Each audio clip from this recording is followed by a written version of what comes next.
हरि ओम हरि ओम।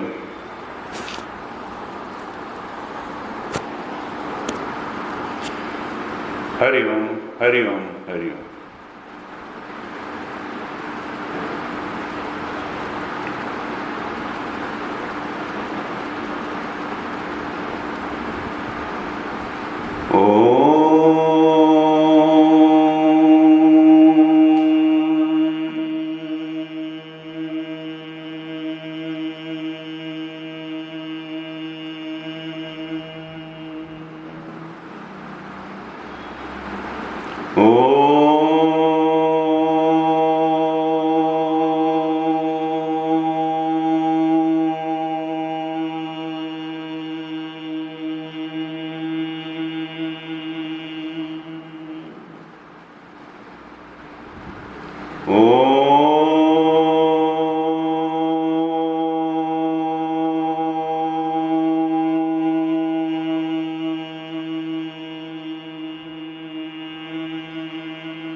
सदाशिवसमारम्भां शङ्कराचार्यमध्यमाम् अस्मदाचार्यपर्यन्तां वन्दे गुरुपरम्पराम्।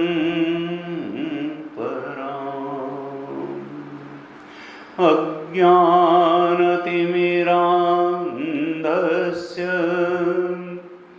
ज्ञानाञ्जनशलाकया चक्षुरुन्मीलितं येन तस्मै श्री गुरवे नमः। तस्मै श्री गुरवे नमः।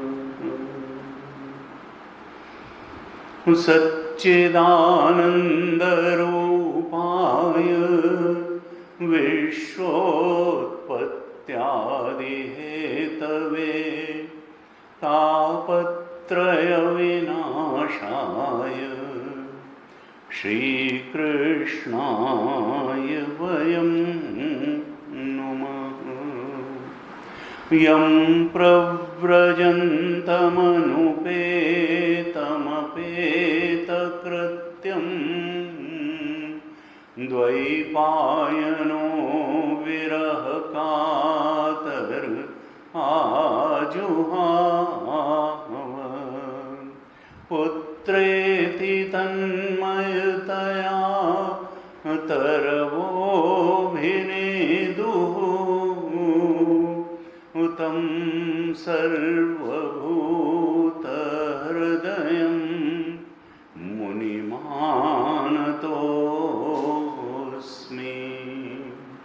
तं सर्वभूतहृदयं मुनिमानतोऽस्मि।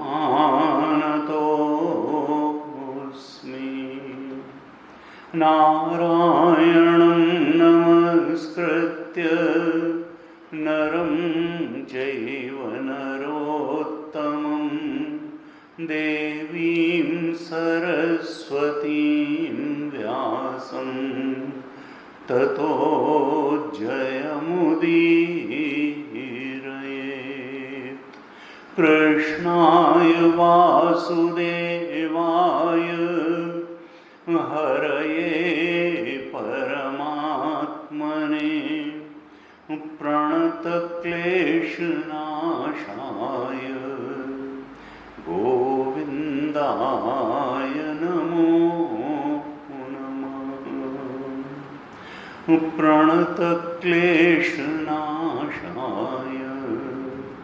गोविन्दाय नमो नमः। ओम।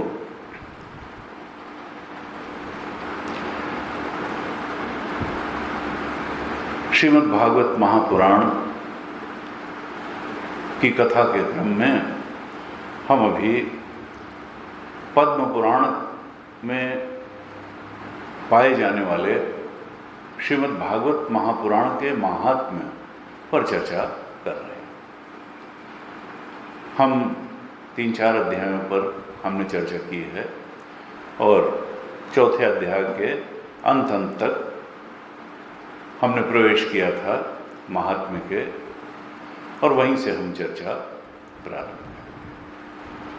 पहले कुछ सामान्य बातें समझ लेने की हैं। हमारे शास्त्रों का उद्देश्य क्या है? फिर गीता जी हो, उपनिषद हो या श्रीमद् भागवत हो। उपनिषद भगवान की सनातन वाणी है और भगवत गीता अवतारी कृष्ण की वाणी है, अर्थात वो भी भगवान की वाणी है, वो किसी मनुष्य की वाणी नहीं है। इसलिए किसी मनुष्य की वाणी, किसी मनुष्य की समझ, किसी मनुष्य के विजन, किसी मनुष्य के परसेप्शन, किसी मनुष्य के डिसीजन और किसी मनुष्य के अचीवमेंट से तो उसको कंपेयर किया ही नहीं जा सकता। एक बात ये बहुत समझ लेने की है कि हम अपने को बहुत बुद्धिमान मान करके अगर भगवान की वाणी को एनालाइज और असेस करने की कोशिश करेंगे तो इतनी ताकत भगवान ने हमारी बुद्धि में दी नहीं है। हम तो श्रद्धा से सिर झुका करके और उस वाणी को अपने जीवन के लिए कल्याणकारी मानते हुए, श्रद्धा से उसको स्वीकार करते हुए अगर उस रास्ते चलेंगे तो वही रास्ता मुक्ति का रास्ता होगा, वही रास्ता अनर्थों से मुक्ति का रास्ता होगा, वही रास्ता माया से मुक्ति का रास्ता होगा, वही रास्ता दुख से मुक्ति का रास्ता होगा और वही रास्ता अनंत आनंद की प्राप्ति का रास्ता होगा। बॉन्डेज एंड लिबरेशन, बंधन क्या है और मोक्ष क्या है? नहीं साहब, हमको मुक्ति नहीं चाहिए, हमको तो पुत्रेषणा वित्तेषणा और लोकेषणा की पूर्ति चाहिए। इस प्रकार का कुतर्क करके अगर हम पड़े रहेंगे तो जन्म जन्मांतर से जो पेट भर भर के दुख पाते रहे हैं वही आगे भी पाते रहेंगे। ये पुत्रेषणा, डीप डिजायर्स, हम अगर परिवार, पैसा और यश को ही सबसे बड़ी चीज मानेंगे, भगवान सबसे बड़ी चीज है, आत्मबोध सबसे बड़ी चीज है, इस बात को स्वीकार ही नहीं कर पाएंगे, तब समझो हमने भगवान की वाणी, उपनिषद, गीता और भागवत का ABCD भी नहीं समझा और हमें इसका कोई लाभ होने वाला नहीं है। तो पहले तो हम जीवन का ये स्वरूप समझ लें कि मुक्ति क्या है और बंधन क्या है। तो हमारे शास्त्र कहते हैं कामनाओं में बंध जाना ही बंधन है और कामनाओं से मुक्त हो जाना ही मुक्ति है। हम सोचते हैं कि नहीं, कामनाओं की पूर्ति हो जाना बहुत बड़ा सुख है, कामनाओं से मुक्ति कहाँ? हमें कामनाओं की पूर्ति चाहिए, हमें कामनाओं से मुक्ति नहीं चाहिए। और यही माया का खेल है, यही माया का खेल है कि जो दुख का कारण है, कामना को पकड़ करके बैठे रहना, उसको हम समझते हैं सुख का कारण है। दुख में सुख बुद्धि, हमने पिछली कक्षा में चर्चा की थी। अविद्या है क्या? अज्ञान है क्या? अनित्य में नित्य बुद्धि, अशुचि में शुचि बुद्धि, अनात्म में आत्मबुद्धि और दुख में सुख बुद्धि। कामना, desire is mother of pain, सारे संतों का अनुभव यही रहा। लेकिन और मुक्ति किससे होनी है? बंधन से ही तो मुक्ति होनी है। बंधन है किसका? कामना का ही बंधन है, कामना का ही बंधन है, कामना से ही मुक्ति होनी है। लेकिन जब तक हम उसको गले लगाए रहेंगे, उसको सुख का कारण समझते रहेंगे, तब तक मुक्ति कैसे होगी? उपनिषद कहता है कि कठोपनिषद में कहा यदा सर्वे प्रमुच्यन्ते कामा येस्य हृदि श्रिताः अथ मर्त्यो अमृतो भवति अत्र ब्रह्म समश्नुते। जैसे ही सारी कामनाएं समाप्त होती हैं, साधक अपने ब्रह्म स्वरूप के बोध में, अनंत आनंद स्वरूप के बोध में प्रतिष्ठित हो जाता है। वो किसी बात पर निर्भर नहीं रह जाता है।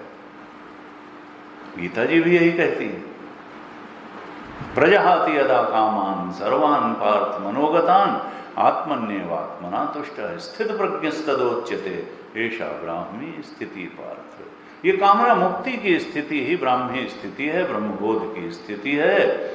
तो हमारा बंधन का किस चीज का बंधन है और किस चीज से मुक्ति है? बंधन कामनाओं का ही है। और जब तक अंतिम कामना से भी मुक्ति नहीं होगी, संसरण बना रहेगा, दुख बना रहेगा, अनर्थ बना रहेगा। और उस आत्मा को, ये कामना कोई फिजिकल चीज है नहीं कि हम धकेल धकेल के निकाल देंगे। असल में कामना अपने आप में मिथ्या है। जीव ही कामना करता है और जीवत्व अपने आप में मिथ्या है। ये संसार भी माया का सृजन है, त्रिगुणात्मक है संसार, और ये तीनों देह भी त्रिगुणात्मक है। इस मन में पड़ा हुआ आत्मा का प्रतिबिंब जो है वो भी मिथ्या है, अर्थात एक आत्मा के अलावा सब मिथ्या है, यानी प्रतीति मात्र है वह कुछ नहीं है, कुछ नहीं। रज्जु सर्पवत है। हम अगर सत्य को पहचान लें, आत्मा के सत्य को पहचान लें, मिथ्या को मिथ्या जान लें, सत्य को सत्य जान लें, वही चेतन जो मैं करके हमारे अंदर स्फुरित हो रहा है, उसको हम ब्रह्म रूप से जान लें, एकमात्र सत्य के रूप में जान लें, तो अभी और यहीं हम स्वरूपतः मुक्त हैं। हमें कुछ करने की जरूरत नहीं है। वेदांत कहता है केवल करने की जरूरत मन के शुद्धिकरण तक ही है। निर्माण विभाग वहीं समाप्त हो जाता है। और इसके लिए सत्कर्म भी चाहिए, इसके लिए निष्काम कर्म भी चाहिए, इसके लिए भगवत भक्ति भी चाहिए, इसके लिए भगवत प्रेरणा और भगवत कृपा भी चाहिए, इसके लिए गुरु कृपा भी चाहिए, इसके लिए शास्त्र कृपा भी चाहिए, और इसके लिए आपका प्रयास भी चाहिए। अगर ये सब मिल जाएंगे तो अंतःकरण शुद्ध हो जाएगा, और तब हम उस एकमात्र स्वरूप, अपने शुद्ध चेतन के ब्रह्म स्वरूप को पहचान सकेंगे और मुक्त हो सकेंगे। क्योंकि मुक्ति हमारा स्वरूप है, मुक्ति हमारी आत्मा का ही दूसरा नाम है, मुक्ति हमारा ही दूसरा नाम है। लेकिन हमने ये अनात्म की पहचाने ओढ़ ओढ़ करके कि नहीं हम तो स्त्री हैं, हम पुरुष हैं, हम विद्वान हैं, हम बलवान हैं, हम धनवान हैं, हम पदवान हैं, इस तरह की गलत पहचाने, मिथ्या की पहचाने ओढ़ के और उस मिथ्या पहचान को ही महत्व दे करके ऐसा फंसा लिया अपने आप को कि जो हमारी सच्ची पहचान है कि मैं आत्म स्वरूप हूँ, सच्चिदानंद स्वरूप हो हम, ये पहचान ही भूल गए। उसी पहचान को याद करना है और उसी को दृढ़ कर लेना है। यही मुक्ति का स्वरूप भागवत जी भी बताती हैं और यही मुक्ति का स्वरूप गीता जी भी बताती हैं और यही मुक्ति का स्वरूप उपनिषद भी सारे जोड़ जोड़ से उद्घोष कर करके बताते हैं। हमको उसी मुक्ति तक पहुंचना है, लेकिन वहां तक पहुंचेंगे कैसे? तो हमारे यहाँ एक प्रतीक दिया गया गणेश जी का। गणेश जी का सिर हाथी का है, पेट इतना मोटा है, लड्डू हमेशा सामने रखा हुआ है, और उसका काट कपित्थ जम्बू, कैथा और जामुन भी रखा हुआ है कि डायबिटीज हो तो कैथा जामुन खाओ भाई, हैं? और सवारी क्या है? चूहा। हाथी जैसा पेट, हाथी जैसी सूंड, और बैठते काहे पे हैं? चूहे के ऊपर। ये कैसा विचित्र है। बाहर वाले लोग हंसते हैं कि भाई ये हिंदुस्तानी गप की पराकाष्ठा इन्होंने करके रखी है, और उसी के पीछे दीवाने रहते हैं कि पहली पूजा गणेश की। कोई भी जो है काम करो, शुभ काम करो, तो सबसे पहले गणेश जी की पूजा करते हैं। जनी क्या रखा हुआ है उस मोटे पेट वाले और हाथी की सूंड वाले और चूहे की सवारी वाले में, कि बस सबसे पहले कहते हैं पहली पूजा गणेश की। देखो ऋषियों की मेधा इतनी सूक्ष्म थी, इतनी तीक्ष्ण थी, इतनी सत्यदर्शिनी मेधा थी, सत्य बोध से भरी हुई मेधा थी, ऋतंभरा तस्य प्रज्ञा थी। वो तो रित परम सत्य के बोध में प्रतिष्ठित थे। उन्होंने जो जो प्रतीक दिए वो अज्ञानी मनुष्य के कल्याण के लिए ही दिए। और जो गणेश जी का प्रतीक है, उनकी चूहे की सवारी है, ये सब कल्याण के लिए हैं।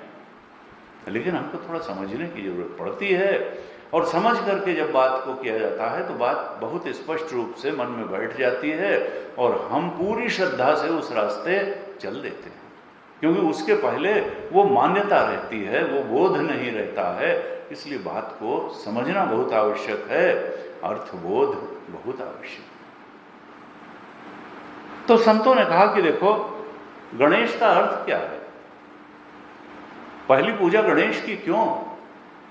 क्योंकि जीवन का लक्ष्य तो मुक्ति ही है। कामना से मुक्ति ही तो जीवन का लक्ष्य है, और बंधन से मुक्ति जीवन का लक्ष्य है।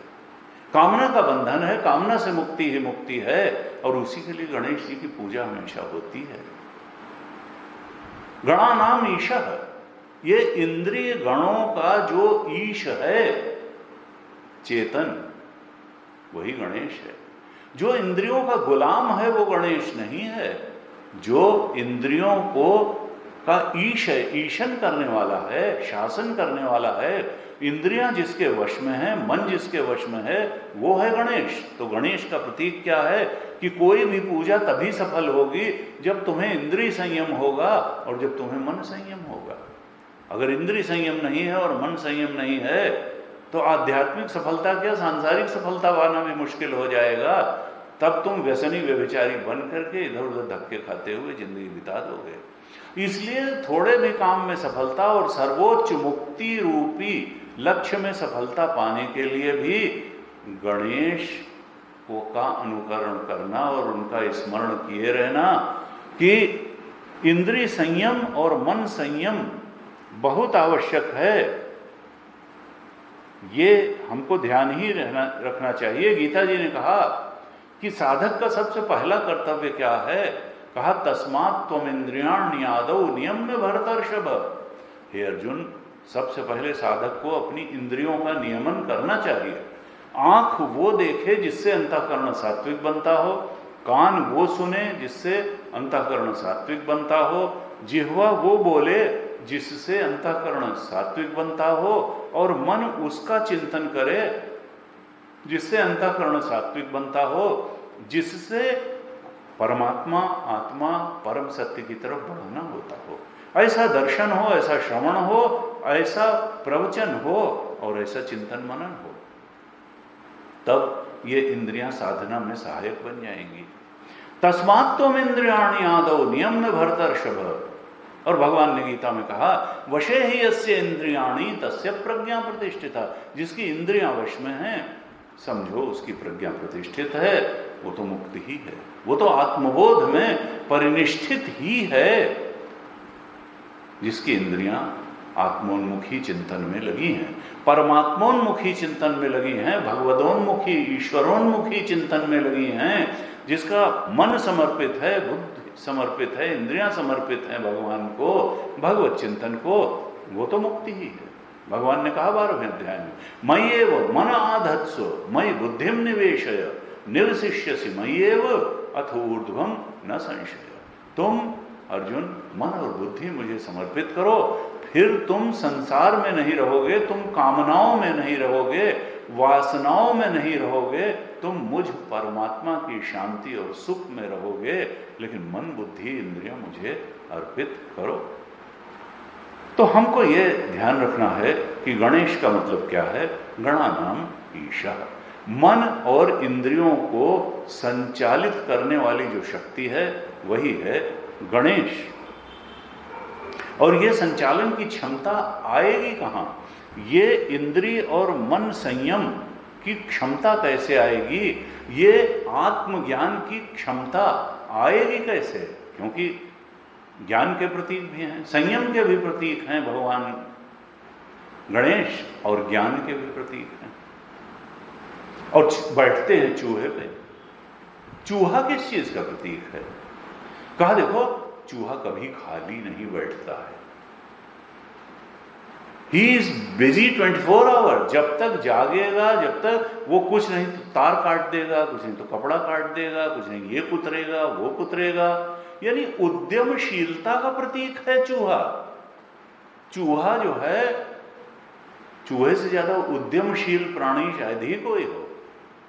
तो प्रतीक क्या है कि जो उद्यमशील होगा, जो प्रमादी होगा, वो कभी ना इंद्रिय संयम कर पाएगा, न मन संयम कर पाएगा, न वो सत्संग ठीक से कर पाएगा, न वो संयम को धारण कर पाएगा, न वो आत्मबोध में प्रतिष्ठित हो पाएगा। ये संयम और ज्ञान रूपी गणेश किसके ऊपर बैठता है, उसकी सवारी क्या है? चूहा, यानी उद्यमशीलता। प्रमाद के ऊपर इंद्रिय संयम और ज्ञान नहीं बैठता, उद्यमशीलता के ऊपर बैठता है। और किस चीज का उद्यम? कहा अविद्या को कुतर देने का उद्यम।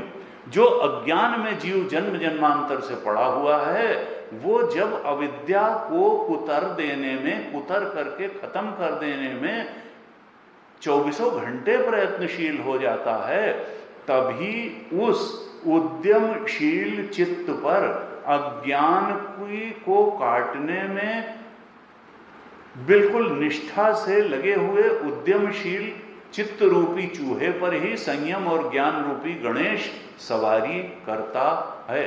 कहना क्या चाहते हैं? गणेश का प्रतीक क्या बताता है कि हमको अगर संयम और ज्ञान, आत्मज्ञान, इंद्रिय संयम, मन संयम धारण करना है, तो हमको सत्संग रूपी उद्यम को निरंतर करना है, क्योंकि वही अविद्या को काटने में समर्थ है, वही अविद्या को काटने में की सामर्थ्य रखता है।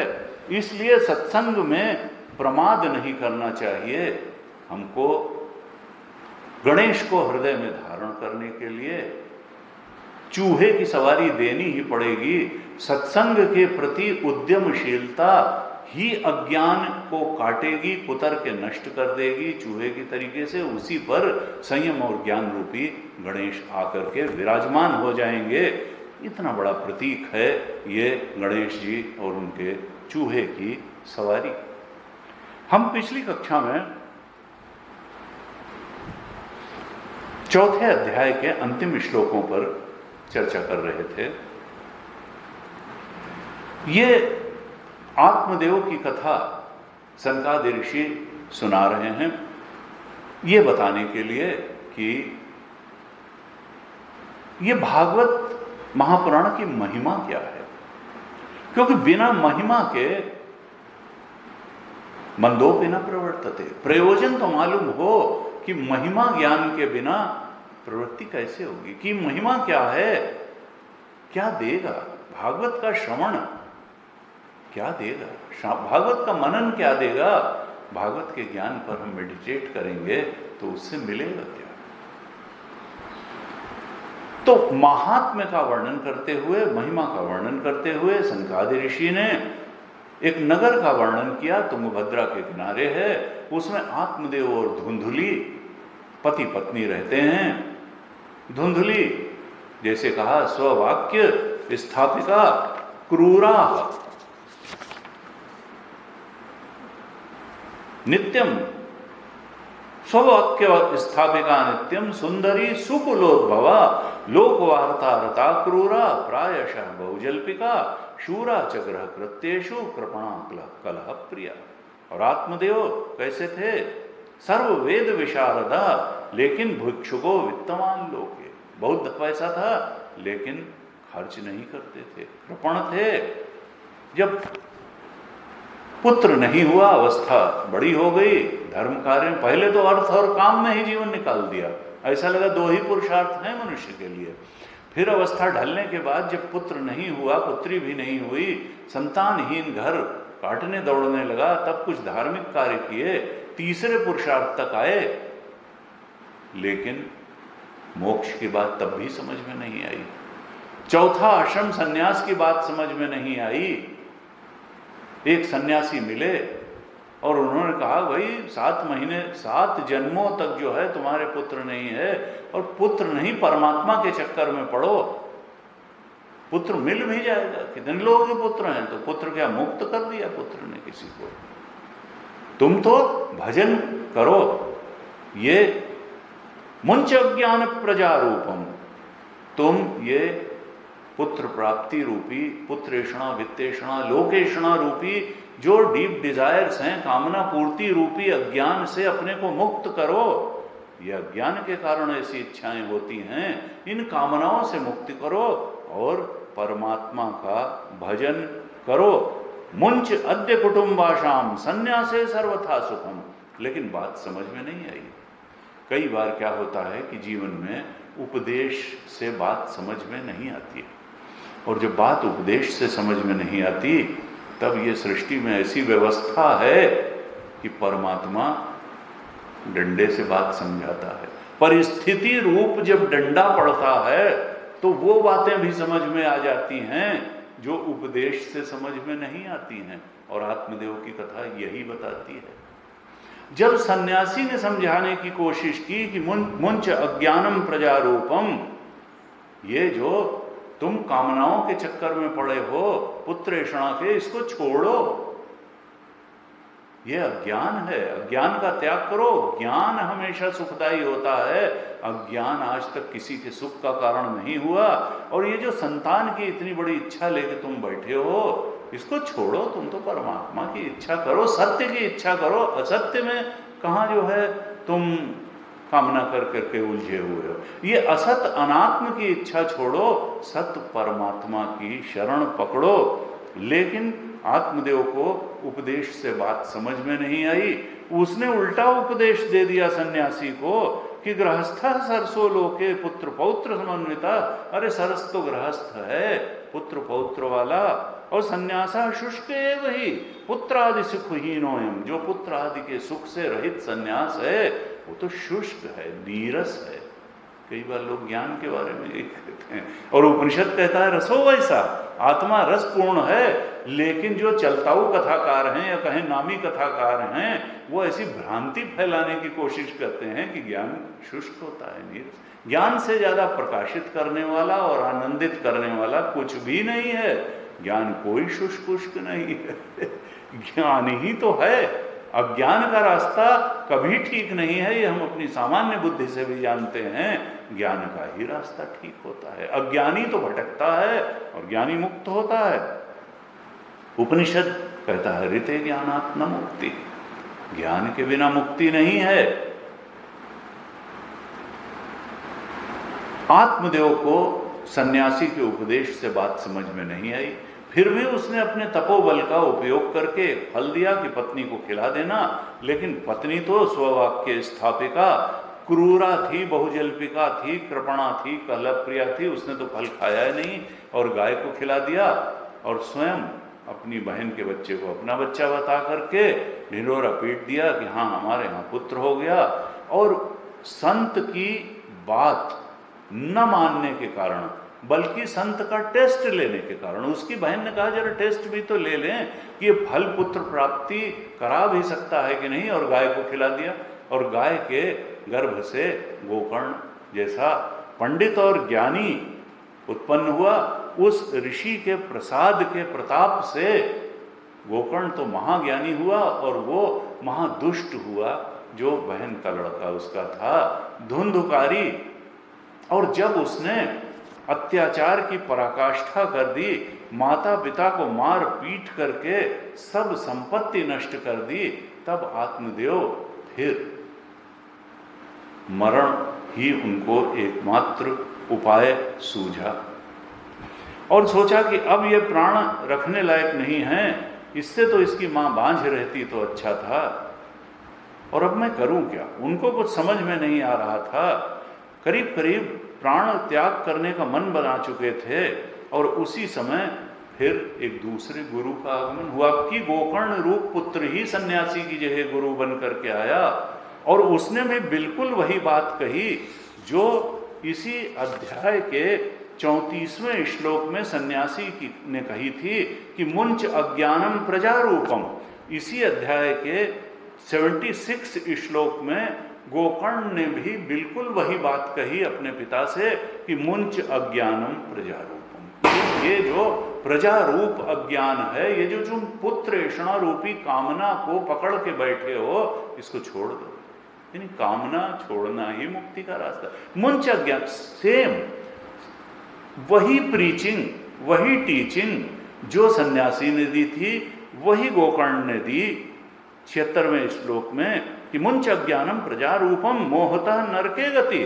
जो मोही है, आसक्त है, जो पुत्र में आसक्त है, धन में आसक्त है, पद में आसक्त है, आसक्त की गति नरक ही होती है, अर्थात वो दुख से मुक्त हो जाए ऐसा हो ही नहीं सकता है। इसलिए पिताजी मुंच अज्ञानम, और जो बात सन्यासी के उपदेश से उनको समझ में नहीं आई थी, वो परिस्थिति ने समझा दी, क्योंकि अब तक परिस्थिति का डंडा चल चुका था। पुत्र का क्या आनंद होता है वो देख चुके थे। जो बात उपदेश से नहीं समझ में आई थी, परिस्थिति ने समझा दी थी, इसलिए उन्होंने चुपचाप गोकर्ण की बात इस बार मान ली। उनसे नहीं कहा कि नहीं संन्यासः शुष्केव ही गृहस्थ सरसो लोके पुत्र पौत्र समन्विता, क्योंकि अब अनुभव से जान गए थे कि कुपुत्रो दुखदायक, कुपुत्र तो बड़ा दुख का कारण होता है। अब जब गोकर्ण ने कहा, कल हमने चर्चा की थी 74, 75, 76 श्लोक पे, कि असारः खलु संसारः दुख रूपी विमोह का। पिताजी, ये संसार में कोई सार नहीं है, ये दुख रूपी है, ये मोह में डालने वाला है। देखत सोना लगे सकल जग कांच है। अरे भाई पलटू, जीवन कहिए झूठ तो मरना सांच है। एक दिन ये देह गिरेगा जरूर। निपतिष्यति देहोयम सर्वम त्यक्त्वा वनम व्रज। एक दिन वैसे भी ये देह गिर जाएगा, इसलिए इसके पहले कि ये देह गिरे तुम वन में जाकर के लगातार प्रभु का चिंतन करके मुक्त हो जाओ। त्यागे नहीं के अमृतत्वम, त्याग करो। इसके पहले कि ये चेतना देह का त्याग कर दे, फिजिकल बॉडी को छोड़ करके चला जाए, अर्थात स्थूल देह यहीं पड़ा रह जाए और सूक्ष्म देह अगली यात्रा पर चला जाए, तुम तो कुछ सार्थक कर लो, भगवत भजन करके मुक्त हो जाओ, कामना का त्याग करके मुक्त हो जाओ, परमात्म बोध में प्रतिष्ठित होकर के मुक्त हो जाओ। कहा असारः खलु संसारः दुख रूपी विमोह का। संसार में कोई सार नहीं है। ये तो लगता है कि सुख रूप है, लेकिन यह है तो दुख रूप। ये ऐसा मोह, ऐसी उल्टी बुद्धि करता है कि इस बात में सुख मिल जाएगा। अरे सुख तो आत्मा का धर्म है, सुख तो राम जी का धर्म है। जो आनंद सिंधु सुख राशि सीकरते त्रैलोक सुपासी, सो सुखधाम राम असनामा अखिल लोकदायक विश्रामा। वो राम जी जो हमारी चेतना बन करके बैठे हैं, आत्मा बन करके बैठे हैं, सुख तो उन राम जी, वो आनंद सिंधु हैं, वो सुख की राशि हैं। उनके कुछ बूंदों से ये त्रिलोकी जो है आनंद प्राप्त कर रही है। उस आत्मा को, उन राम जी को, उस परमात्मा को पाओ। आनंद का सागर तुम्हारे अंदर हिलोरे ले रहा है। माया में आनंद नहीं है, सत्य परमात्मा में आनंद है। लेकिन ये कामना ऐसा दिखा देती है कि बाहर संसार में आनंद है। सुता कस्य धनम कस्य स्नेहवान ज्वलते अनिशम। दिन रात जो आसक्त होता है पुत्रेषणा वित्तेषणा लोकेषणा में, उसी को सबसे बड़ी बात मान करके जीवन बिताता है। वो तो हमेशा उसके हृदय में एक ना एक कामना की आग लगी रहती है। ये कामाग्नि लगी रहती है, कामना की अग्नि जलती रहती है और वो उससे परेशान होता रहता है। कहा न च इंद्रस्य सुखम किंचित, इंद्र को भी थोड़ा भी सुख नहीं है। न सुखम चक्रवर्तिना, चक्रवर्ती सम्राट को भी सुख नहीं है। सुखम अस्ति विरक्तस्य मुने एकांत जीविना। सुख तो केवल विरक्त को है, मुनि को है, जो मननशील है, जो आत्मचिंतन कर सकता है, जो सत्संग कर सकता है, जो श्रवण मनन निधिध्यासन कर सकता है, जो भागवत जी, गीता जी और उपनिषद की शरण में जा सकता है, मन बुद्धि परमात्मा को समर्पित कर सकता है। ऐसे मुनि एकांत जीवी विरक्त को ही सुख है। संसार में कामना से प्रेरित होकर भटकने वाले को ना आज तक सुख मिला न मिलेगा। ये एक मरीचिका है कि जल आगे मिल जाएगा, जल आगे मिल जाएगा, जल आगे, जैसे ही वहां पहुंचोगे जल लगेगा और आगे है, और जल वहां है ही नहीं तो मिलेगा क्या। तो हमको सच्चा जलाशय, अपने आत्मचेतन रूपी जलाशय की तरफ चलना है। ये मरीचिका के जल को छोड़ देना है। मरीचिका का सुख छोड़ करके जो आत्म सुख की तरफ बढ़ता है, सुखी तो वही है। इसके लिए विरक्त मुने एकांत जीवना। भगवान शंकराचार्य ने कहा कि देखो, तुम जीवन पर विचार करो। भागवत जी में कहा सुतः कस्य धनम कस्य। तुम थोड़ा विचार तो करो कि पुत्र है क्या, पुत्र किसका है। गुरुदेव कहते थे कि भाई, why are you so much attached to your sons and daughters. ये हैं क्या? नहीं, मेरे हैं। उनका ना, they come through you but they don't belong to you. अरे उनके माता के रज और पिता के वीर से मिलकर के उनका देह ही तो बना है। उनका जीवत्व अपना है, उनकी कामनाएं अपनी हैं, उनकी वासनाएं अपनी हैं, उनका सूक्ष्म शरीर अपना है। केवल एक तुमने फिजिकल बॉडी ही तो तुम्हारे दोनों के स्पर्म मोहन से मिलकर के बना है। तुम कहां से उनके माता पिता हो गए? उनकी कामनाएं अलग हैं, उनकी वासनाएं अलग हैं, उनकी यात्रा अलग है। तुम उनकी यात्रा के सहयोगी बनो।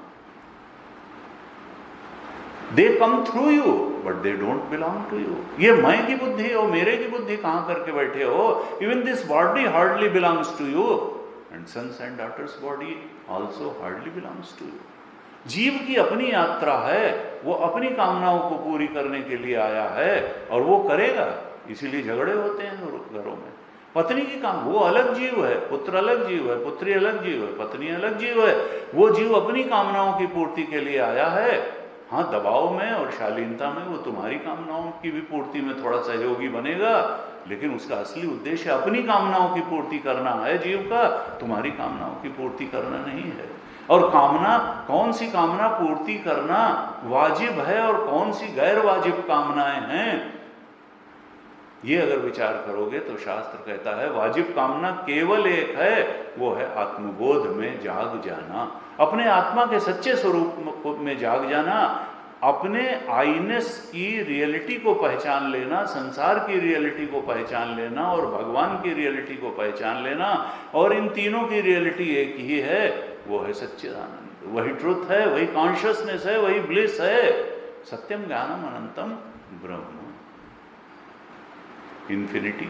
उसके अलावा और कुछ सत्य नहीं है। ना सतो विद्यते भावः न अभावो विद्यते सतः। सत्य का कभी अभाव नहीं होता है और असत्य तो वास्तव में है ही नहीं।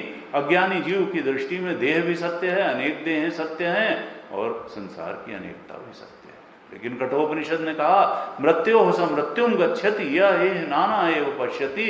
जब तक नानात्व का अधिष्ठान एकत्व परमात्मा नहीं दिखाई देगा, तब तक मृत्यु से मृत्यु में ये जीव का संसरण होता रहेगा। कामना पूर्ति में सुख की मान्यता धारण करके ये दुख पा करके अनेक जन्म धारण करता रहेगा, क्योंकि जीवन का सच्चा लक्ष्य ही ये समझ नहीं पाएगा। गुरु और शास्त्र की शरण में गए बिना न लक्ष्य समझ में आएगा, न मार्ग समझ में आएगा, और फिर जैसे चल रहा था वैसे ही चलता रहेगा। गोकर्ण ने कहा, पिता इस बार बिल्कुल समझ गए कि गोकर्ण की बात बिल्कुल ठीक है, और गोकर्ण ने जब कहा सर्वम त्यक्त्वा वनम व्रज, संन्यास लीजिए और वन में जाइए, पिता ने कहा तुम बिल्कुल ठीक कहते हो बेटा, मुझे वन में जाना ही चाहिए, लेकिन जरा मुझे ये तो बताओ कि वन में जा करके मुझे करना क्या है, मैं क्या करूंगा। कहा मैं तो इस अंधेरे कुएं में पड़ा था, मैं समझता था पुत्र मिल जाएगा तो मैं तो मुक्ति ही हो जाऊंगा, मुझे परम सुख की प्राप्ति होगी। लेकिन अब मैं समझ गया, मैं इस जीवन का स्वरूप समझ गया, मैं घर का स्वरूप समझ गया, वन में जाके मुझे करना क्या है। 79 और 80 श्लोक साधना के लिए अत्यंत उत्तम श्लोक हैं। ये इतने कम 2 ही श्लोकों में साधना का सार निचोड़ करके मानो गोकर्ण ने कह दिया, सनकादि ऋषि ने कह दिया, व्यास भगवान ने कह दिया। दोनों श्लोक बहुत ध्यान से समझने वाले हैं। 79 चौथे अध्याय के 79 और 80 श्लोक। 79 इसमें कुल 10 साधनाएं बताई हैं 79 और 80 श्लोक में। तो 79 श्लोक में 4 बातें बताई साधना परक हैं। अगर हम ठीक से जीवन में उतार लें, अज्ञान का नाश होगा, कामनाएं विदा हो जाएंगी और हम ब्रह्म स्वरूप में स्थित हो जाएंगे। अगर ये 10 साधनाएं बिल्कुल ठीक तरीके से हम अपनी दृष्टि में उतार लें, जीवन में उतार लें। क्या कहते हैं गोकर्ण जी अपने पिता से, आत्मदेव से? 79 श्लोक में पहली साधना बताई, देह अस्थि मांस रुधिरे अभिमतिम त्यजत्वम। हे पिताजी, त्यजत्वम, देखिए त्याग की ही बात होती है, क्योंकि त्यागे नहीं कि अमृतत्वम, वो अमृत आत्मा त्याग से मिलेगी, वो संग्रह या भोग से नहीं मिलेगी। पहला कहा कि तुम त्यागो, क्या त्यागो? मैं बुद्धि को त्यागो। किसमें मैं बुद्धि को त्यागो? ये जो देह अस्थि मांस और रुधिर से बनी हुई जो देह है, फिजिकल बॉडी है, इसमें जो मैं बुद्धि करके बैठे हो, इस मैं बुद्धि को त्याग दो। देह अस्थि मांस रुधिरे अभिमतिम त्यजत्वम। फिजिकल बॉडी में जो आईनेस की एक रॉन्ग तुम कॉन्सेप्ट लेकर के बैठे हो, अरे it is just a tool, ये तो खुरपी है, इससे अच्छा काम करो, ये साधन धाम मोक्ष कर द्वारा है, ये किसान की खुरपी है। खुरपी में जैसे किसान मैं बुद्धि कर ले, वैसे तुमने देह में मैं बुद्धि करी हुई है। अरे मैं तो आत्मा है। पहला बताया कि इस फिजिकल बॉडी में को अपना स्वरूप मानना छोड़ दो, इसमें मैं बुद्धि खत्म करो। फिर दूसरी साधना बताते हैं, जाया सुता दिशु सदा ममता विमुंचित। ये जो जाया और सुत, जाया का अर्थ है पत्नी और सुत का अर्थ है पुत्र, और आदिशु यानी भाई बंधु माता पिता, अनेक अनेक संबंधियों में जो देह के ही संबंधी हैं और देह तक हैं। हर देह में एक नए माता पिता मिलते हैं, नए भाई बहन मिलते हैं, नए पुत्र पुत्री मिलते हैं। इस देह में कोई पहली बार ये घटना नहीं घटती। वास्तव में इस सृष्टि में कोई घटना पहली बार नहीं घटी है, किसी के साथ नहीं घटी। हमारे साथ ये पहली बार घटती है तो हमको लगता है बड़ी नवीन घटना है। यहाँ कुछ भी नवीन नहीं होता है। दूसरी साधना बताई गोकर्ण ने, पिताजी, जाया सुत आदिशु सदा ममता विमुंच। ये जो पत्नी और पुत्र में मेरे की भावना करके आपने रखी हुई है कि ये मेरे हैं, इनसे जो आसक्ति है, ममत्व है, इसको भी छोड़िए। यानी देह से आसक्ति छोड़िए, और जो पत्नी और पुत्र आदि देह के संबंधी हैं उनमें मेरा बुद्धि छोड़िए। ममता विमुंच, कोई मतलब नहीं है। काल का पंजा आएगा और झटके से सब छुड़ा देगा। इसके पहले की जबरदस्ती उस ममता को काल छुड़ावे, आप जीते जी ही उस ममता को छोड़िए। देह से भी जो ममता है छोड़िए, और देह के संबंधियों से भी ममता छोड़िए। लोग कहते हैं देखा भाई कैसी निगेटिविटी है। ये निगेटिविटी नहीं है, ये सत्य है। सत्य को जो स्वीकार नहीं करना चाहते वही इसको निगेटिविटी कह करके सत्य से मुंह चुराते हैं, मुंह छुपाते हैं, और फिर पेट भर भर के दुख पाते हैं। वो सत्य के मार्ग का अनुसरण नहीं करना चाहते। अनुसरण क्या, अपने को बहुत बुद्धिमान, इंटेलिजेंट और अचीवर मान करके वो सत्य सुनना भी नहीं चाहते हैं। उस रास्ते चलने की तो बात अलग है, और इसीलिए उनको कहते हैं बेचारा। ऐसे लोग बेचारे हैं और दयनीय हैं, और इसीलिए, और ये दयनीय दो चार नहीं हैं, करीब करीब मानव जाति में जब तक सत्य की जिज्ञासा नहीं होती हृदय में, तब तक यही दयनीय अवस्था बनी रहती है। और जो बोध प्राप्त संत हैं, ऐसी बेचारगी और दयनीयता देख करके उनके अंदर से करुणा फूट पड़ती है। कंपैशन बुद्धा ऐसी स्थिति में ही हुआ। कंपैशन बुद्धा, बुद्ध की जो करुणा फूटी वो लोगों की दयनीयता बेचारगी देख करके फूटी कि देखो ये लोग बिना बात परेशान हैं। क्यों? क्योंकि सुख वहां ढूंढ रहे हैं जहां सुख है नहीं, और सुख का सागर इनके आत्मा स्वरूप में ही हिलोरे ले रहा है, और ये ध्यान करके उस सुख, आत्म सुख की अनुभूति करते नहीं हैं। क्यों? क्योंकि बाहर में इतने आसक्त हैं कि अंतर यात्रा का फुर्सत नहीं है, मन ही नहीं बनता। तो कहा देह से ममता छोड़ो, देह में मैं बुद्धि छोड़ो, और जाया सुत आदि में ममता बुद्धि छोड़ो।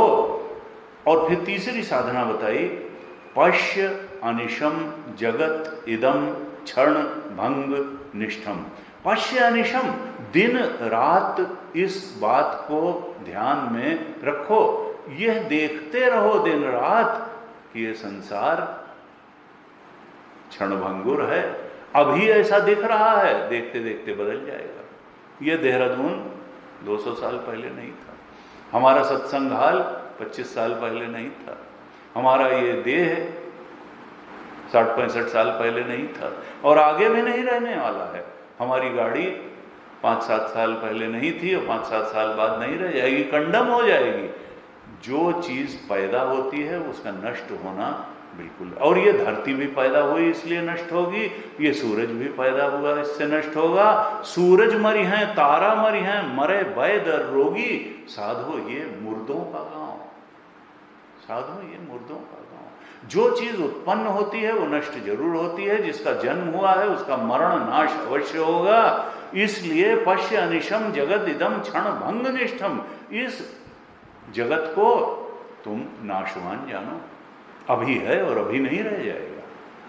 तीसरी साधना ये बताई, क्यों? क्योंकि जब ये जानोगे तो फिर उस चीज की खोज में पड़ोगे जो नाशवान नहीं है, जो क्षण भंग निष्ठम नहीं है, और तब पता चलेगा कि जगत में तो सब कुछ क्षण भंग निष्ठम है, नाशवान है, लेकिन आत्मा नाशवान नहीं है, परमात्मा नाशवान नहीं है, वो अचल सत्ता है, हर विनाशी चीज का अधिष्ठान वह अविनाशी चेतन है। और जब उसको जान लोगे तो फिर ये मरने के भय से मुक्ति हो जाएगी, नाश के भय से मुक्ति हो जाएगी, आने जाने के भय से मुक्ति हो जाएगी, जन्म मरण के भय से मुक्ति हो जाएगी। ये तीसरी साधना बताई। और 79 श्लोक के अंतिम पंक्ति में चौथी साधना बताते हैं, वैराग्य राग रसिको भव भक्ति निष्ठा। पिताजी आप तो वैराग्य राग रसिका, आपका राग किससे हो? कहा वैराग्य से आपका राग हो। हमारा राग किससे होता है? हमारा राग तो संसार की बातों से होता है। गोकर्ण कहते हैं, पिताजी आप अपना राग संसार के प्राणी पदार्थ परिस्थिति से मत करिए, कामनाओं की पूर्ति से आपका राग ना हो, आपका तो वैराग्य से राग हो जाए, कामनाओं के त्याग से ही आपका राग हो जाए, कामनाओं का राग छोड़ने से ही में ही आपकी बुद्धि निवास करे। और कहा भव भक्ति निष्ठा, आपकी निष्ठा कहाँ हो? कहा भक्ति में हो। हमको चीज़ें बहुत प्यारी लगती हैं, लगता है कई बार कि देखो हमारा जो कुछ भी है वो तो उसको बेकार की बात शास्त्र कह रहा है, और जो जो खुशी की चीज़ें हैं उन सबको छोड़ने को कह रहा है। अच्छी बात नहीं। संत भी कल्याण चाहते हैं, शास्त्र भी कल्याण चाहते हैं, और परम कल्याण चाहते हैं। कई बार हम छोटी बातों में फंस करके उन्हीं को कल्याणकारी मान करके उसी में सीमित और लिमिटेड जीवन जी के चले जाते हैं। असीम की संभावनाओं का द्वार संत भी खोलता है, और असीम प्राप्ति की संभावनाओं का द्वार शास्त्र भी खोलता है, सद्गुरु भी खोलता है। और सारे संतों ने बात वही कही। नानक देव जी ने कहा, जगत में झूठी देखी प्रीति। इस संसार में देखो हर व्यक्ति अपनी कामना की पूर्ति के लिए ही आपसे प्रेम करता है। पत्नी के दुख का कारण बनेंगे, मुंह बन जाएगा। जब तक उसके सुख का कारण रहेंगे तब तक लगेगा कि इससे ज़्यादा प्रिय तो हमारा कोई है नहीं। यही हाल निकटतम मित्र, पुत्र, पुत्री, किसी भी संबंध के बारे में है, बॉस हो, सबॉर्डिनेट हो, पड़ोसी हो। कहा नानक देव जी ने कहा, जगत में झूठी देखी प्रीति। क्यों? क्योंकि कोई आपके सुख के लिए आपसे प्रेम नहीं करता। जब तक आप उसके सुख के कारण हैं तभी तक वो आपसे प्रेम करेगा। और ये सहज जीव की वृत्ति है, वो अपनी कामना की पूर्ति के लिए आया है, आपकी नहीं। नानक देव जी ने कहा, जगत में झूठी देखी प्रीति, अपने ही सुख सो संग लाग्यो, क्या दारा क्या मीत। अपने सुख के लिए आपसे व्यक्ति जुड़ जाता है, चाहे वो स्त्री हो या मित्र हो। अपने ही सुख सो संग लाग्यो, क्या दारा, दारा मतलब स्त्री, क्या मीत, क्या मित्र। यानी एक ये मनुष्य के स्वभाव, जीव का स्वभाव है कि वो कामना पूर्ति चाहता है। और ये कोई, हमको ये भी देखना चाहिए, गुरु जी कहते थे हमको इस साइकोलॉजी को पहचान करके जीवन में चलना चाहिए, और संतों ने यही किया। हमको हमेशा रिलेवेंट बने रहना चाहिए। ये कोई बड़ी खराब बात नहीं है कि वो अपने सुख के लिए आपके संग लगा हुआ है। हम किसी के निकट कब जाएंगे? जब हम उसके सुख का कारण बनेंगे, और जब हमारे अंदर ये सामर्थ्य होगी, कैपेबिलिटी होगी कि हम किसी के लिए कुछ कर सकें, किसी के सुख का कारण बन सकें, तभी तो हम उसके सुख का। इसलिए अपनी कैपेबिलिटी बढ़ाते रहना चाहिए, अपनी सामर्थ्य बढ़ाते रहना चाहिए, दूसरे के प्रति अच्छा भाव रखना चाहिए, उसकी निंदा नहीं करनी चाहिए। और कुछ नहीं कर सकते तो उसके सुख के इतना कारण तो उसकी दो मीठे बोल उसको बोल दें, उसका दुखड़ा थोड़ा सुन लें, इतना तो कर ही सकते हैं। तो और इससे बड़ी आध्यात्मिक उन्नति भी होगी। भगवान ने इसीलिए मनुष्य का स्वभाव ऐसा बनाया, संसार ऐसा बनाया।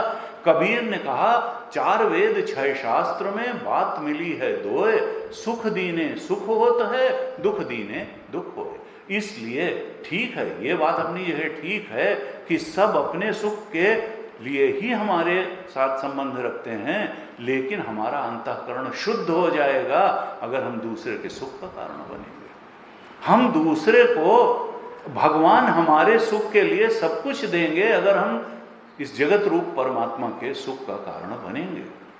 हमको हमेशा सुख देने का ही प्रयास करना चाहिए। कम से कम इतना तो कर सकते हैं कि किसी को दुख न दें, जागरूक रहें, अलर्ट रहें, किसी को खराब बात न बोले। परम धर्म श्रुति विदित अहिंसा और पर निंदा सम अघ नगरीसा। कम से कम हम वाणी से तो सुख दे सकते हैं, किसी की निंदा करने से तो बच सकते हैं, ये अधर्म करने से तो बच सकते हैं, क्योंकि पर निंदा के समान कोई पाप नहीं है। हमें क्या मतलब, हम पॉजिटिव थिंकिंग लें, हम अपने लक्ष्य निष्ठ जीवन जिए, दूसरे को क्रिटिसाइज करने से क्या मिलने वाला है। पर निंदा सम अघ नगरीसा और परम धर्म श्रुति विदित अहिंसा। हम किसी को खराब वचन क्यों बोले? अहिंसा का मतलब किसी को पीट देना, किसी को फिजिकल इंजरी पहुंचा देना नहीं, किसी के मन को दुख पहुंचाना, ये भी हिंसा ही है। किसी के मन को हम क्यों कटु बोलें, चोट पहुंचाएं, चुप रह जाएं, तो ये भी हम उसको सुख ही दे रहे हैं। साधना बढ़ जाती है जीवन में, अंतःकरण शुद्ध हो जाता है अगर हम दूसरे के सुख का कारण बनते हैं। भगवान अनेक अनेक स्रोतों से हमको सुखी बनाता है। दूसरे को सुख देने वाले को किसी प्रकार के सुख की कमी नहीं होती। आप इस सृष्टि में जो कुछ डालते हैं, ये सृष्टि कई गुना करके आपको वापस लौटा देती है। इसलिए हम इस सृष्टि में दुख न डालें, सुखी ही डालें। लेकिन सृष्टि की जो ट्रू नेचर है उसको जानते हुए कि परमात्मा ही यहाँ सत्य है, कि माया सत्य नहीं है, सृष्टि सत्य नहीं है। सृष्टि का अधिष्ठान, सृष्टि का जो महानायक है, महाकर्ता परमात्मा है, सत्य तो वही है। कहा वैराग्य राग रसिको भव भक्ति निष्ठ। पिताजी आप वैराग्य जीवन में धारण करिए और भक्ति धारण करिए। इस प्रकार से 79 श्लोक में 4 साधनाएं बताई, और 80 श्लोक में क्या कहते हैं, 80 श्लोक में गोकर्ण जी कहते हैं, अब 6 साधनाएं इस श्लोक में भी बताई। धर्मम भजस्व सततम, आप हमेशा भक्ति रूपी धर्म के रास्ते चलिए। धर्म का ही, अधर्म के रास्ते एकदम, यानी चिंतन में भी अधर्म ना आने पाए। किसी का बुरा सोचे तक नहीं, किसी की निंदा की बात सोचे भी नहीं। किसी को कष्ट पीड़ा दुख पहुंचाने की बात सोचे भी नहीं। भगवान की बात सोचें, क्योंकि जंगल में जाकर के आप तो छूट गया, जब सन्यास हो गया तो आप तो दुनिया के लिए मर गए। धर्मम भजस्व सततम, आप भक्ति रूपी धर्म का ही सेवन करिए, सदा सेवन करिए उसका, और त्यज लोक धर्मान। अब कोई जो लौकिक धर्म थे कि भाई लड़की की शादी करनी है, मकान बनाना है, गाड़ी खरीदनी है, नौकरी पे जाना है, जब एक बार आप वन को चले गए, सन्यास आपने ले लिया, तो लोक धर्म में अपना चिंतन का निवेश मत करिए, छोड़ दीजिए सारे लोक धर्म। अब तो परमात्मा की प्राप्ति ही आपका एकमात्र धर्म है, वर्ण कैवल्य है। कठोपनिषद में कहा यमे वैश वृणुते तेन लभ्य, जो हृदय से उसका वर्णन करता है, तस्यैष आत्मा विवृणुते तनुन स्वाम, उसी के समक्ष ये आत्मदेव अपने को अनावृत कर देते हैं। अर्थात वर्ण करता है जीव और अनावरण करता है परमात्मा। गोपियों के चीर हरण की यही कथा है। वर्ण किया गोपियों ने और अनावरण किया परमात्मा कृष्ण ने, और फिर गोपियां अपने मन को भगवत चरणों में समर्पित करने में वो समर्थ हो गई। तो जीव जब तक वर्ण नहीं करेगा तब तक परमात्मा अपने स्वरूप का अनावरण नहीं करेगा। अनावरण परमात्मा ही करेगा और वर्ण जीव ही करेगा। अगर हमने वर्ण कैवल्य कर लिया और परमात्मा को आधा अधूरा वर्ण पसंद नहीं है, पूरा वर्ण हो, यानी वर्ण कैवल्य एकमात्र जब परमात्मा का वर्ण होता है, और फिर किसी से और लड़ाई नहीं है, लेकिन मनियत समझ राम के नाते, और सबको भी हम भगवान का स्वरूप मान करके ही उनसे संबंध रखें, उनके सुख उनकी खुशी का कारण बने। लेकिन ये याद रखिए कि हमारा असली जो पति है वो परमात्मा ही है। राम मेरे प्यो, मैं राम की बहुरिया। कबीर ने कहा राम ही मेरे पति हैं और मैं उनकी पत्नी हूं। ये जीव अपने पति परमात्मा से मिल करके उनको समर्पित हो जाए, यही तो उसका लक्ष्य है। वो जो परमात्मा है उसका और केवल उसका वर्णन कर लेना। 10 वर्ण अगर हैं तो व्यभिचार होगा। एक स्त्री जिसके 10 वर्ण होते हैं वो सती नहीं, वेश्या कहलाती है। हमारा एकमात्र वर्ण परमात्मा का हो, ऐसा अगर होगा तो फिर परमात्मा अपने स्वरूप का अनावरण कर देगा। गोकर्ण ने कहा धर्मम भजस्व सततम त्यज लोक धर्मान। अब जो लोक के कर्तव्यों को त्याग दीजिए, भक्ति रूप धर्म का सदा सेवन करिए और सेवस्व साधु पुरुषान। आप सज्जनों, साधुओं, संतों का संग करिए, अर्थात सत्संग करिए। सेवस्व साधु पुरुषान, साधु पुरुषों, दुष्ट पुरुषों का नहीं, जो कामनाओं की पूर्ति को ही जीवन का लक्ष्य मानते हैं और उसी को प्रचारित प्रसारित करते हैं, ऐसे लोगों से ज्यादा बात करना नहीं। क्योंकि अब संन्यास, अब तो जब समझ में लक्ष्य आ गया तो उस लक्ष्य को जो पा चुके हैं या जो बहुत आगे बढ़ चुके हैं उस लक्ष्य को पाने में, ऐसे साधु पुरुषों की संगत करिए, यही तो सत्संग है। और जय काम तृष्णाम, ये कामनाओं की पूर्ति की जो लालसा है, तृष्णा है, लॉन्गिंग है, इसको छोड़िए। कामना वामना पूर्ति पीछे की बात हो गई। जय काम तृष्णाम, कामनाओं की तृष्णा को छोड़ दीजिए। और फिर कहा अन्यस्य दोष गुण चिंतनम आशु मुक्त्वा, दूसरे के गुण और दोषों का चिंतन एकदम छोड़ दीजिए। सुनहु तात मायाकृत गुण और दोष अनेक, गुण यह उभय न देखिए, देखिए सो अविवेक। अब कुछ लोग कहते हैं कि अरे गुण का चिंतन भी छोड़ दें। नहीं नहीं, हमको तो बड़ी प्रेरणा मिलती है, फलाने हैं, देखो कितना अच्छा उन्होंने काम किया, सोशल वर्क किया, उन्होंने ऐसा ऐसा राष्ट्र के लिए किया।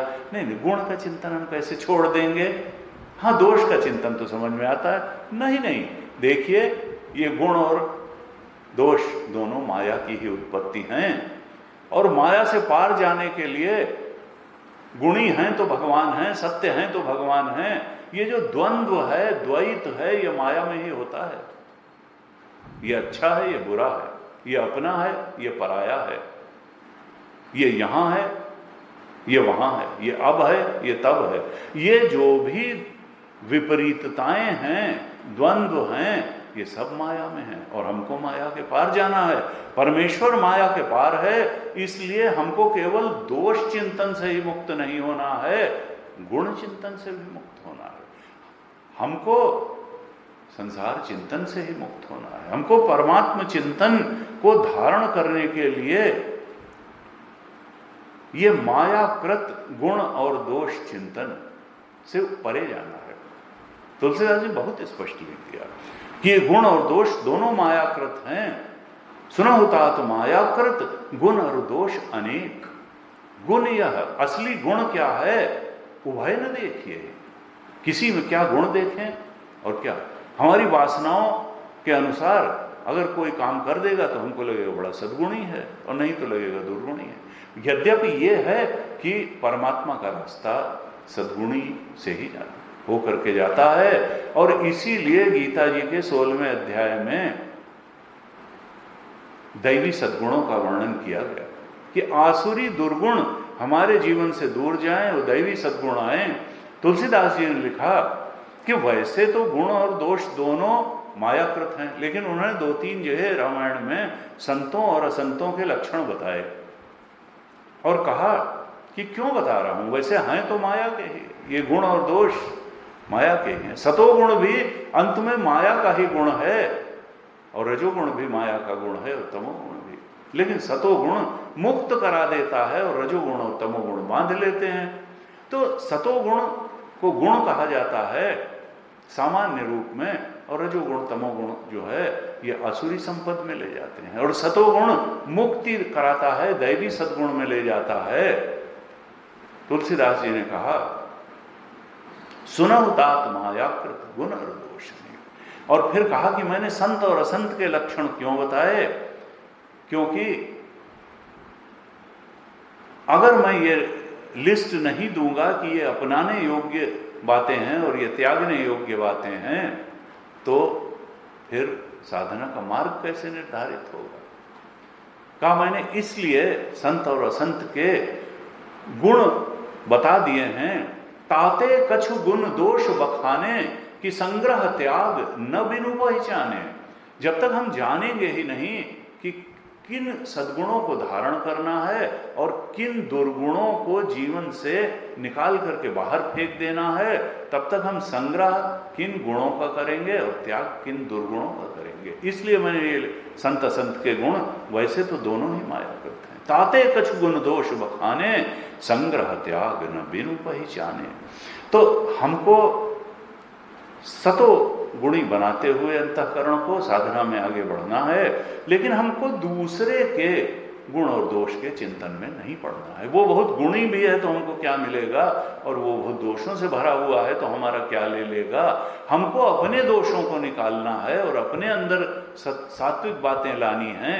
दूसरा अगर सात्विक है तो भी उससे हमारा कोई लाभ नहीं। हर जीव की अपनी यात्रा है, हमारा कोई लाभ नहीं होगा। और दूसरा दुर्गुणी भी है तो हमको जो है उससे नुकसान भी क्या। हमारा चित्त कैसा है, हमारा चित्त सद्गुणी है कि दुर्गुणी है, ये हमारी जिम्मेदारी है। कहा अन्यस्य दोष गुण चिंतनम आशु मुक्त्वा। तुम तो अपने कोई दुर्गुण अगर दिखते हैं तो उसको हटाओ, और सद्गुण नहीं है तो उनको लाओ। दूसरे के न दोष का चिंतन करो न गुण का चिंतन करो, उनसे मुक्त हो जाओ। तुमको चिंतन करना है तो परमात्मा का चिंतन करो, उस आत्मा का ब्रह्मत्व का चिंतन करो। और फिर 80 श्लोक की अंतिम साधना बताई, सेवा कथा रसम अहो नितराम पिबत्वम। और फिर तुम क्या करो कि भगवत सेवा करो, क्योंकि क्रियात्मक साधना से स्मरण फॉलो करता है। देखिए जैसी आप क्रिया करोगे, अगर एक मोटर मैकेनिक मोटर का इंजन खोल रहा है तो ऐसा नहीं हो सकता कि वो उसके बारे में सोचे ही ना। हम अगर क्रियात्मक साधना करते हैं तो क्रियात्मक साधना का पूजा का साइकोलॉजी क्या है कि जब हम घंटी बजाएंगे तो कुछ तो परमात्मा की याद करेंगे, आरती दिखाएंगे तो मन भी परमात्मा को, मन भी आरती दिखाएगा और मन में परमात्मा की महानता का भाव भी आएगा। प्रसाद चढ़ाएंगे तो होगा कि ये भोजन नहीं है, ये परमात्मा का प्रसाद है। इसलिए क्रियात्मक साधना से मन भी शांत होता है, शुद्ध होता है, भगवत परायण होता है। क्रिया जैसी होती है मन भी वैसा होता है, क्रिया के अनुसार मानसिकता बन जाती है, ज्ञान बन जाता है, धीरे धीरे वृत्ति वैसी ही बन जाती है। इसलिए कहा कि देखो भगवत सेवा करो और उसमें रस लो, भगवत कथा का रस लो, पूजा का रस लो, ध्यान का रस लो, श्रवण का रस लो, प्रवचन का रस लो, सत्संग का रस लो, आत्मचिंतन का रस तुम लो। और कितना लो? नितराम पिबत्वम, हमेशा इसी रस से रसाप्लावित रहो, इसी रस की रसानुभूति में अपने चित्त को डुबाए रहो। सेवा कथा रसम अहो नितराम पिबत्वम, पूरा छक छक के भगवत चिंतन का, आत्मचिंतन का, भगवत श्रवण का, सत्संग का रस पियो। इस प्रकार से इन 2 श्लोकों में कुल 10 साधना बताई। 79 श्लोक में 4 साधनाएं बताई, 80 में भी 6 साधनाएं करीब बताई। हम बार बार इन 2 श्लोकों का पाठ करें, बार बार इनके अर्थबोध के सहित पाठ करें और देखें कि इन श्लोकों में जो 10 बातें बताई गई हैं उनमें से कितनी हमारे जीवन में घट रही हैं और नहीं घट रही हैं। तो इन बातों को कैसे हम अपने जीवन में उतारते चले जाएं और गहराते चले जाएं, दिनचर्या में, दृष्टि में, अपने चिंतन में, अपने मन में, अपने अप्रोच टू लाइफ में कैसे हम इनको बढ़ाते चले जाएं। अगर हमने इनको बढ़ा लिया तो निश्चित रूप से हम बंधन से मुक्ति की तरफ बढ़ जाएंगे, बंधन से हमारे कट जाएंगे और हम आत्म स्वरूप के बोध की रूप मुक्ति में प्रतिष्ठित हो जाएंगे। हमारा बॉन्डेज सब जाएगा और we will enjoy the state of liberation. जीवन मुक्ति का विलक्षण सुख हमको प्राप्त होगा अगर ये 2 श्लोक ही हमारे जीवन में उतर आए और इन 2 श्लोकों में बताई गई साधना पर हम कमर कस के पूरी तरह से चल पड़ें तो भगवत कृपा, गुरु कृपा, शास्त्र कृपा और आत्म कृपा के सहारे हम वहां पहुंच जाएंगे जो जीवन का चरम परम लक्ष्य है। आईने की तरह हमको अपना स्वरूप स्पष्ट हो जाएगा, संसार का स्वरूप स्पष्ट हो जाएगा, भगवान का स्वरूप स्पष्ट हो जाएगा। प्रजहाति यदा कामान सर्वान, और स्थित प्रज्ञता हो जाएगी, ब्राह्मी स्थिति की प्राप्ति हो जाएगी। ये कोई कपोल कल्पना की बात नहीं है। जन कितने लोग चले और पाया और हम भी चल करके प्राप्त कर सकते हैं।